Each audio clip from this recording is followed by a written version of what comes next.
The knight was dead. Not just one knight. An entire era. For 500 years, the armored knight on horseback had dominated every battlefield in Europe. He was unstoppable. He was invincible. Then one invention changed everything. Gunpowder. A single peasant with a cheap iron tube could now kill a knight worth 1,000 gold coins. The armor didn't matter anymore. The horse didn't matter anymore. Everything the medieval world believed about war, gone. In a single flash of smoke and fire. And the men who figured out how to use this new world first. They were German. They were mercenaries. And they were about to rewrite the rules of European warfare forever. The year is 1450. Europe is changing fast. The old feudal system is cracking. Kings no longer want knights who fight when they feel like it. They want armies. Permanent armies. Disciplined armies. But knights cost too much. And they're too independent. There's another problem. Castles, the great fortresses of the medieval world, are falling. Not to siege towers or battering rams. To cannons. A cannon can knock down in hours what took years to build. The Swiss had already proven something terrifying. A tight formation of peasants carrying long pikes, called a pike square, could stop a cavalry charge cold. Knights charging into a pike square didn't break through. They died on the points. Europe's kings were watching. They needed something new. A new kind of soldier. For a new kind of war. They found it in the German-speaking lands of the Holy Roman Empire. Their name was Landsknecht. Roughly translated, servants of the land. But there was nothing servant-like about them. They were mercenaries. Professional soldiers for hire. They came from the cities, the farms, the forests of German-speaking Europe. Some were criminals. Some were veterans. Some were just young men with nothing to lose. What made them different was this: they chose their own captains. They negotiated their own pay. They even made their own laws, a military code called the Articles Brief, written and voted on by the soldiers themselves. This was almost unheard of in the medieval world. An army that ran like a democracy. A brutal, armed, often drunk democracy, but a democracy nonetheless. And then there was the clothing. The Landsknecht were the most visually shocking soldiers in European history. They wore slashed doublets, fabric deliberately cut in hundreds of places, so that the bright lining burst through the gaps in clouds of color. Red and yellow. Blue and white. Purple and green. Why? Because they could. Holy Roman Emperor Maximilian I had granted them the right to wear any clothing they chose, an extraordinary privilege.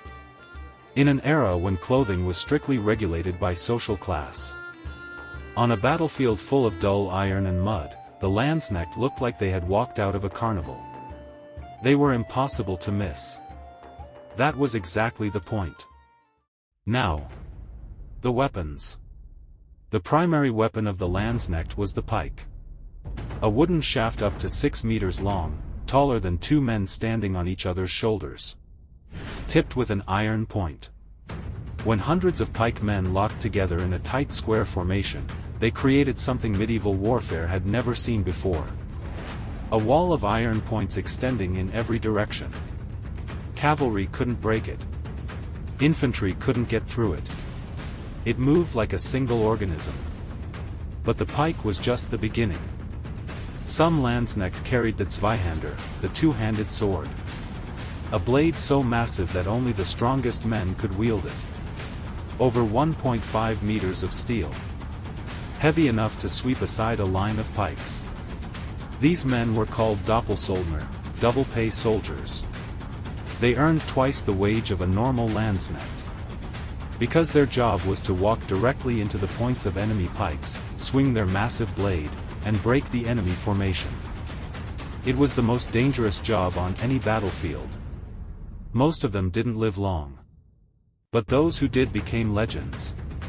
And then came the arquebus. An early firearm. Clumsy. Slow to reload. Unpredictable in the rain. But when it worked, and it increasingly did, it could kill a fully armored knight from 50 meters away. The Landsknecht learned to combine all three. Pike squares protecting the flanks. Arquebusiers firing from protected positions. Zweihander specialists breaking enemy formations. It was the first truly combined arms system of the modern era.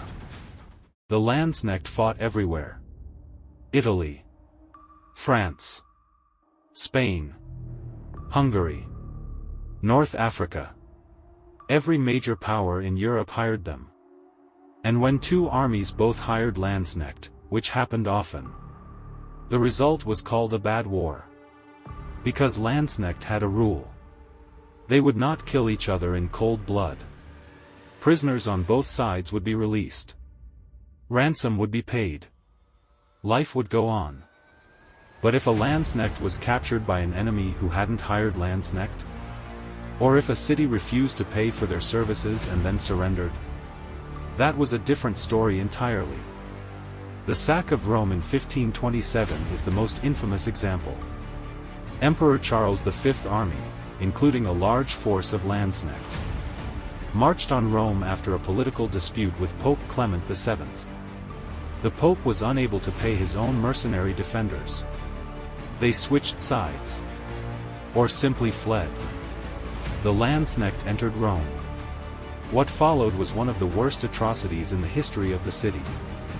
For 8 days, they looted, burned, and destroyed churches, palaces. The Vatican itself was ransacked. Thousands of people were killed or held for ransom. Pope Clement VII hid in Castel Sant'Angelo while his city was destroyed below.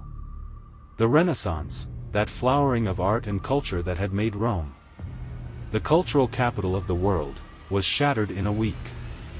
By German mercenaries in colorful pants. The Landsknecht era didn't last forever. By the late 1500s, firearms had improved so much that the arquebus was being replaced by the musket. Faster, more accurate, more reliable. The pike square was shrinking. The role of the sword was diminishing. Professional standing armies under state control were replacing mercenary bands.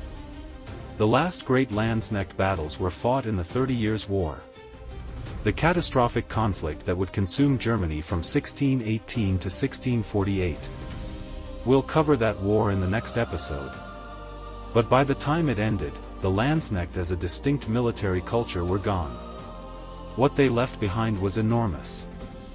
The pike and shot system they perfected became the foundation of every European army for the next 2 centuries.